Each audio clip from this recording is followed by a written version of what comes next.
अगर किसी के पास भी कोई भी अनयूज लैंड पड़ी है तो किस तरीके से वो उस लैंड से बेनिफिट ले सकते हैं, उसको यूज में ला सकते हैं, और गवर्नमेंट किस तरीके से उसमें मदद कर रही है। लोगों से कोई भी वेस्ट लैंड है, अनयूज्ड लैंड उनके पास पड़ा है, उस लैंड को गवर्नमेंट के साथ MOU कर सकते हैं, मेमोरेंडम ऑफ अंडरस्टैंडिंग कर सकते हैं with social forest department.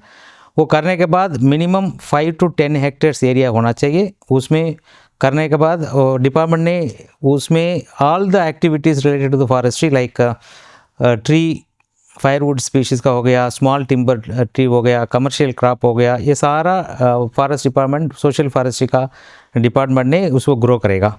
Grow करने के बाद उसका मेंटेनेंस, फेंसिंग वर्क, एवरीथिंग हम डिपार्टमेंट का थ्रू कर लेंगे। उसके बाद उसका मेच्योरिटी पीरियड है मिनिमम ऑफ 10 ईयर्स, 10 ईयर्स तक रखना पड़ेगा।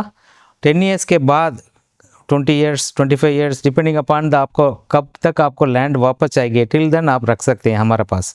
मेंटेन करेंगे, ग्रोथ पूरा इनहेंस करेंगे और भी नंबर ऑफ़ ट्रीज ज़्यादा लगा के, सो लगा के उसका मेच्योरिटी पीरियड होने के बाद एक एक प्लांट का एक एक डिफरेंट टाइम होता है, टाइम लिमिट होता है।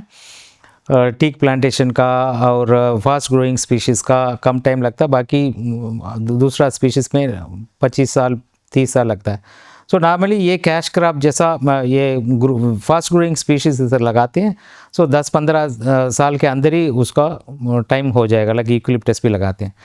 फिर ये होने के बाद आप चाहते हैं इसको वापस लेना है, उस टाइम हम क्या करते हैं, इसको हार्वेस्ट करते हैं। हार्वेस्ट करने के बाद पैसा कितने मिलता है उसमें से डिवाइड होगा, यूसर फ्रूट बेनिफिट बोलते हैं उसमें। उसमें 75% गांव का लोग का या पर्सनल बंदे का चले जाएगा, 20% गवर्नमेंट उसमें से ले लेगा। ये स्कीम में से बहुत गांव का लोगों का भी फ़ायदा होगा, ग्रुप ऑफ पीपल भी इसमें कर सकते हैं। इसका स्कीम ऐसे करते हैं, इसमें करने के लिए there is a committee called village panchayat plantation committee बोल के, लाइक विलेज कमेटी वो एक बनता है, उसको थ्रू ऑपरेट होते हैं। उसमें चेयरमैन होता है, मेंबर सेक्रेटरी होते हैं और एग्जीक्यूटिव मेंबर्स होते हैं। उनके साथ MOU साइन करके ये वाला प्रोग्राम चलता है।